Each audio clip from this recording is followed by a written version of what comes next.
John 12. 6 days before the Passover, Jesus therefore came to Bethany, where Lazarus was, whom Jesus had raised from the dead. So they gave a dinner for him there. Martha served, and Lazarus was one of those reclining with him at table.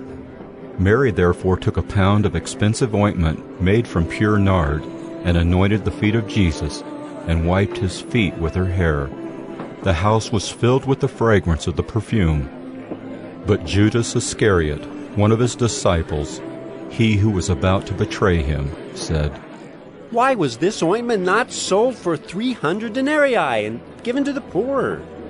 He said this not because he cared about the poor, but because he was a thief, and having charge of the money bag, he used to help himself to what was put into it. Jesus said, "Leave her alone, so that she may keep it for the day of my burial. For the poor you always have with you, but you do not always have me." When the large crowd of the Jews learned that Jesus was there, they came not only on account of him, but also to see Lazarus, whom he had raised from the dead. So the chief priests made plans to put Lazarus to death as well, because on account of him many of the Jews were going away and believing in Jesus. The next day the large crowd that had come to the feast heard that Jesus was coming to Jerusalem. So they took branches of palm trees and went out to meet him, crying out, "Hosanna! Blessed is he who comes in the name of the Lord, even the King of Israel!" And Jesus found a young donkey and sat on it, just as it is written, "Fear not, daughter of Zion. Behold, your king is coming, sitting on a donkey's colt." His disciples did not understand these things at first, but when Jesus was glorified, then they remembered that these things had been written about him and had been done to him.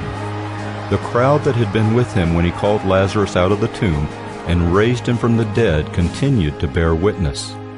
The reason why the crowd went to meet him was that they heard he had done this sign. So the Pharisees said to one another, "You see that you are gaining nothing.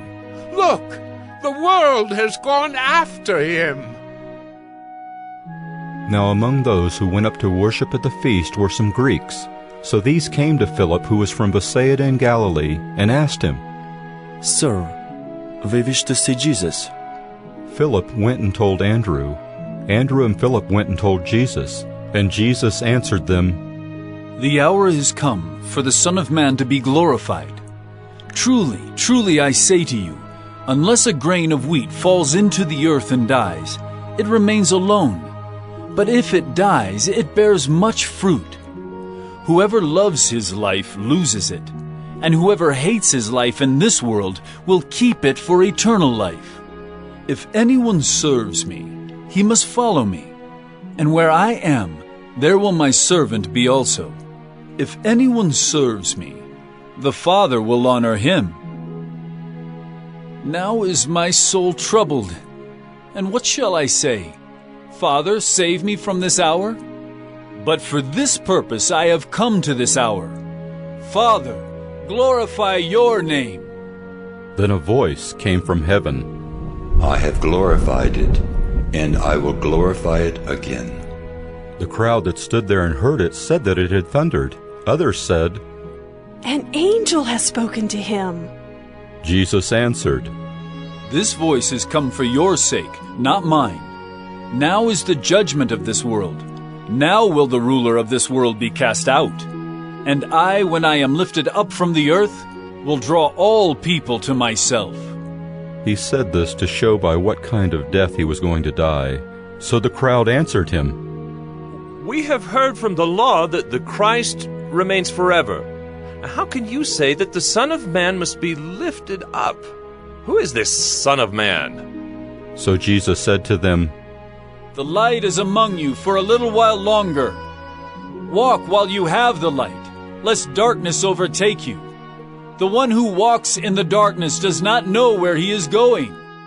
While you have the light, believe in the light, that you may become sons of light." When Jesus had said these things, he departed and hid himself from them. Though he had done so many signs before them, they still did not believe in him, so that the word spoken by the prophet Isaiah might be fulfilled. "Lord, Who has believed what he heard from us, and to whom has the arm of the Lord been revealed? Therefore they could not believe, for again Isaiah said, He has blinded their eyes and hardened their heart, lest they see with their eyes and understand with their heart, and turn, and I would heal them. Isaiah said these things because he saw his glory and spoke of him. Nevertheless, many even of the authorities believed in him, but for fear of the Pharisees they did not confess it, so that they would not be put out of the synagogue. For they love the glory that comes from man more than the glory that comes from God. And Jesus cried out and said, Whoever believes in me, believes not in me, but in him who sent me. And whoever sees me, sees him who sent me. I have come into the world as light, so that whoever believes in me may not remain in darkness. If anyone hears my words and does not keep them, I do not judge him. For I did not come to judge the world, but to save the world. The one who rejects me and does not receive my words has a judge. The word that I have spoken will judge him on the last day. For I have not spoken on my own authority, but the Father who sent me has himself given me a commandment, what to say and what to speak. And I know that his commandment is eternal life. What I say, therefore, I say as the Father has told me.